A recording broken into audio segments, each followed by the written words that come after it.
మీ పేరు? నా పేరు టెండ్రాయ్. రోజు అసెంబ్లీలో తిరుపతి రోడ్డు మీద గొడవ నడుస్తుంది. వైసీపీ ఎమ్మెల్సీలు గొడవ చేస్తూనే ఉన్నారు.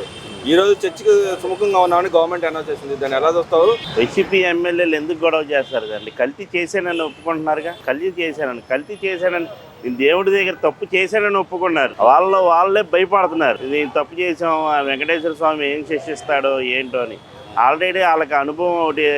ఆ రోజున 1000 స్తంభాలు పగల కొడటానికి రాజశేఖర రెడ్డి గారు ఆ రోజు చేసిన దెబ్బ అది ఎఫెక్ట్ అలా చూపించింది. వాళ్ళు నిన్న కూడా గొడవ చేసిన పరిస్థితి, సజావుగా సాగని పరిస్థితి. తిరుపతి రోడ్డు వ్యవహారం మీద పట్టుబడతా ఉన్నారు. ఈ గవర్నమెంట్ పారిపోతుందని వాళ్ళు మాట్లాడుతూ ఉన్నారు. ఏది నిజం అంటావు? సబ్జెక్టు అనేది ఒకటి జరగనీయట్లేదు కదా సార్. ఉన్న 11 మందిని కూడా అలా చెడగొట్టాడు ఆ జగన్. ఆ 10 మందిని కూడా చెడగొట్టేసి ఏమి వాళ్ళు సబ్జెక్ట్ అడుగుతారు. మన దగ్గర సబ్జెక్ట్ చెప్తానికి ఏమీ లేదు. అంతా మనం దోపిడీ రాజ్యం లాగా మనం అన్ని దొండుకొని తిన్నయ్యే. అసలు మెయిన్ పందికొక్కలాగా తినేది జగన్మోహన్ రెడ్డి. ఎగ్ పప్పు ఇవన్నీ సబ్జెక్టు ఏమి లేక వాళ్ళు ఏదో ఒకటి గొడవ చేయాలి, ఏదో ఒకటి చేయాలి. ఇప్పుడు అదే బహిరంగ చర్చకి రావాలిగా. మరి వాళ్ళు చేసాం అలాంటిది వెంకటేశ్వర స్వామిని కూడా ఫోటోలు తీసుకొచ్చి ఆయన అవమానిస్తున్నారు.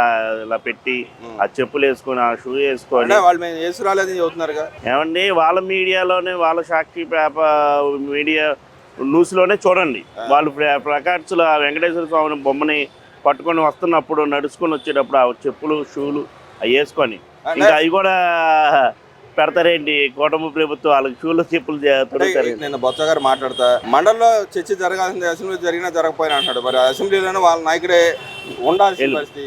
ఆయన తీసుకురాగలడు. అయినా రాడుగా.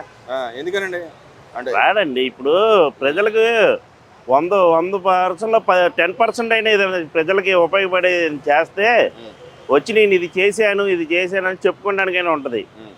ఆ 10% కూడా ఏం చేశాడు? ఆయన ఏమీ చేయలే. ఆయన ప్యాలెస్లు కట్టుకున్నాడు శుభ్రంగా. ఆయన ప్యాలెస్లు తప్ప ఇంకా ఏంట్రా బాగుపడింది అంటే ఆయన ప్యాలెస్లు అంత తప్ప ఆయన చేసింది ఏముంది? ప్రజలకి ఒక 10% అయినా చేస్తే మీ 10% అయినా చేసామని. అంటే ఇవాళ ఆయన పులివెందుల పర్యటనకి వెళ్ళబోతున్నాడు. 2 రోజులు పర్యటన పెట్టున్నాడు.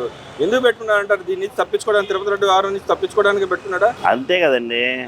అది అదేగా చెప్పేది. ఆ సబ్జెక్ట్ ఏం చెప్పాలో తెలియదు. కల్తీ చేసామని నిరూపించిపోయింది. జంతువులాయలు ఈ కలపలేదు, కల్తీ చేసాం అంటున్నాడు. అది ఎంతవరకు కరెక్ట్ అండి? అంటే వాళ్ళకి వెంకటేశ్వర స్వామి అంటే భయం లేదా? అంటే జనాలంటే ఎలాగో భయం లేదు. జనాలంటే ఏదో మనం భయభ్రాంతులు చేస్తాము, మటర్లు చేస్తాము, పొడి చేస్తాము, రపా చేసేస్తాం, ప్రజలను భయపెడుతున్నాం. వెంకటేశ్వర స్వామిని కూడా మీరు భయపెడుతున్నారా? రాష్ట్రంలో హిందూ మనోభావాలు దెబ్బతీసిన పరిస్థితి. వాళ్ళ గత ఏదో పాలక మండలి వ్యవస్థ మూలన ఇంత పెద్ద చర్చ జరుగుతున్నప్పుడు ఎందుకు రాలేకపోతున్నాడు అంటారు? ఆయన మళ్ళీ వెళ్ళి ఎందుకు ఆయన నియోజకవర్గంలో ఉండదలుచుకున్నాడు అంటారు? ఇక్కడ అండి స్కూల్లో పిల్లలు తప్పులు చేసినప్పుడు పేరెంట్స్ రావాలి. పేరెంట్స్ని ఎందుకు తేమంటారు? స్కూల్ మాస్టర్ల ముందు వాళ్ళ ముందు తలెత్తుకోలేక పేరెంట్స్ ముందైనా వాళ్ళ బుద్ధి చెప్దాము, పిల్లలు మారతారని చెప్తారు. ఈయనే తప్పు చేశాడు, పిల్లలు వాళ్ళ ఎమ్మెల్యేలు పంపించాడు. ఇప్పుడు రావాలంటే ఏమైనా వచ్చి తల దింపుకుంటాడు? చర్చిస్తారు. నువ్వు కల్తీ చేశారని ఒప్పుకున్నాడు. కల్తీ చేశాను ఒప్పుకున్నాడు. ఏమని చెప్తాడు వచ్చి? నేను కల్తీ చేశాను, జంతువులాయలు కలపలేదుగా కల్తీలు చేశాను అండ్ వెంకటేశ్వర స్వామికి కల్తీ చేశానని ఒప్పుకుంటాడా? అంటే వాళ్ళు ఏమన్నా మరి జగన్మోహన్ రెడ్డి గారు కూడా ప్రెస్ మీట్ పెట్టి మాట్లాడు, మా టైంలో జరగలేదు, ఈ గవర్నమెంట్ చేసింది, ఆ ఇందాపూర్ కానీ అటు బోలేబాబా కానీ వీళ్ళ గవర్నమెంట్ లో తీసుకొచ్చారని చెప్పి మాట్లాడుతున్నారు. ఇప్పుడు కొత్తగా దాన్ని ఎలా చూడొచ్చుంటారు? ఇక్కడ ఏమండి ఏదైనా 4 మీడియా ముందు రబాడబ్బా మాట్లాడేసి వెనక నుంచి సీఎం అని అర్పించుకొని షోయింగ్ చేయించి ప్రెస్ ముందు అడిచి వెళ్ళిపోతాం కాదు. చర్చికి రావాలి, బహిరంగ చర్చికి రావాలి. బహిరంగ నువ్వు వచ్చి ముఖాముఖి నీకు ఎలాగో అసెంబ్లీలో మాట్లాడే దమ్ము నీకు లేదు. నీకు అధికారంలో ఉన్నప్పుడు లేదు దమ్ము, ఇప్పుడు లేదు. అప్పుడు అధికారంలో ఉన్నప్పుడు ఏం చేసావు? జవాబు మీరు చెప్పలేక అసలు పాలన అంటే తెలియదు, అది ఇదంటే తెలియదు. లేక ఏం చేశారు? ఆ రోజున నోర్లు వేసుకుని పడిపోయారు. ఎవడైనా ఏదైనా ఎమ్మెల్యే ఏదైనా సబ్జెక్ట్ అడిగితే ఏదో ఒకటి దానికి వంక సన్నబియ్యం ఇస్తా అన్నారు. సన్నబియ్యం ఏదంటే నీ అమ్మ మొగుడు చెప్పాడని ఆడు ఇప్పుడు గుండును పట్టుకొని తిరుగుతున్నాడు అతను. చంద్రబాబు నాయుడు గారు కల్తీ మందు తాగి చచ్చిపోతున్నారు ఇదని ఆ రోజున మాట్లాడితే నువ్వు నీకేం మందు తాగుతావా, నీకేం మందు పంపించమని అంత పెద్ద అయింది అన్నాడు. నిన్న కూడా కోర్టుకి ఎక్కిన పరిస్థితి. ఏదైతే తిరుపతి రోడ్డు వ్యవహారంలో ఏకసభ్య కమిషన్ అయితే దాని మీద కూడా కోర్టుని ఎక్కిన పరిస్థితి. ఏమండి కోర్టు కూడా చేయాల్సిందే, ఎంక్వైరీ చేయాల్సిందే, ఎవరైతే ఉన్నారో పాలక మండలి వాళ్ళు కూడా తేలాల్సిందే అని చెప్పి మాట్లాడింది. దాన్ని ఎలా చూడొచ్చు అంటారు? ఇక్కడ ఏమండి కోర్టులు చట్టం వాడిని శిక్షించిపోయినా ప్రజలు శిక్షిస్తారు, ఆ వెంకటేశ్వర స్వామి శిక్షిస్తాడు.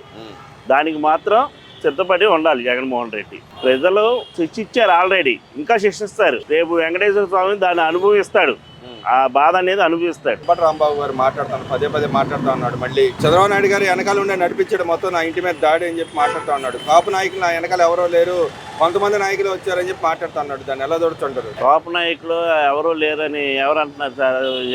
అంబటి రాంబాబు గారు అంటున్నారా? ఇదంతా కెచ్ అనమాట. 2 నెలలు 3 నెలల ముందే ఈ అన్ని జరగకముందే 2-3 నెలల ముందు రంగా గారి గురించి మాట్లాడుతూ రంగా గారు ఇవాళ గుర్తుకొచ్చారా నీకు? అదే రాధాబాబు నీకు ఆ పార్టీలో ఉన్నప్పుడు రాధాబాబుకి అన్యాయం చేస్తున్నారు ఇదే జగన్మోహన్ రెడ్డి. ఆ రోజు నువ్వు మాట్లాడలేదే రంగా గారి మీద అభిమానంతో?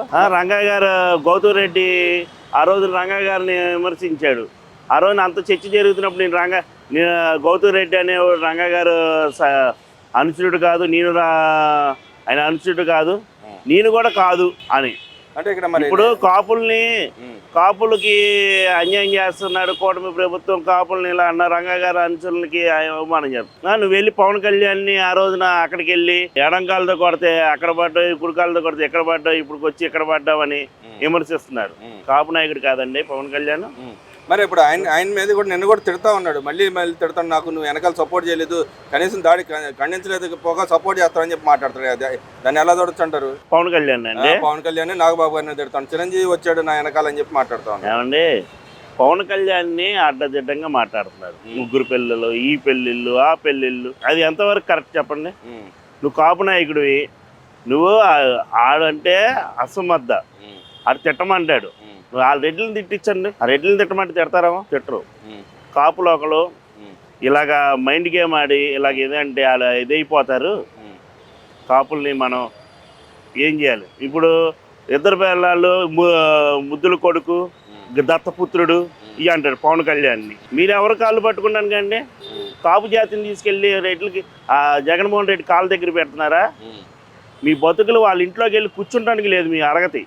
గుమ్మాల దగ్గర కాపలా కాసిన చేతులు కట్టుకొని ఉంటావా కాపు జాతిని? మరి ఓవరాల్ గా ఈ రోజున కాపులకి ఒక హోదా తెచ్చా. ఆ రోజు రంగా గారి తర్వాత పవన్ కళ్యాణ్ ఈ రోజున ఒక అసెంబ్లీలో ఉన్నామంటే ఒక స్థాయి కాపులకు ఒక చరిత్రని తీసుకొస్తున్నాడు ఆయన. అతన్ని దెబ్బతిద్దామని ఇవన్నీ. మరి ఇక్కడ చూసుకుంటే ఈ రోజు చర్చ నడిచిద్ది అంటారా కనీసం తిరుపతి లడ్డు మీద వ్యవహారం మీద? ఏమండి వాళ్ళ దగ్గర చర్చ వాళ్ళ జరుగుద్ది, వాళ్ళు చెప్పుతానికి సమాధానమే లేదండి. వాళ్ళే ఒప్పుకున్నారు గప్పుకున, మేము జంతువులు కలపలేదు కల్తీ చేసామంటున్నారు. మేము తప్పు చేసామని వాళ్ళు ఒప్పుకున్నారు. వాళ్ళే ఓడిపోయిన ఎమ్మెల్యేలు, మినిస్టర్లు వాళ్ళే తత్తబద అవుతున్నాడు. వెంకటేశ్వర స్వామి మనకి ఏ రూపంగా శిక్ష చేస్తాడో అని. వాళ్ళు ఎన్ని చేసినా, ఎన్ని పూజలు చేసినా, ఎన్ని చేద్దాం అనుకున్నా వెంకటేశ్వర స్వామితో అనుభవిస్తాం తప్పదు. వాళ్ళకి ఏదో రూపంగా దెబ్బ తగులుద్ది. Okay right.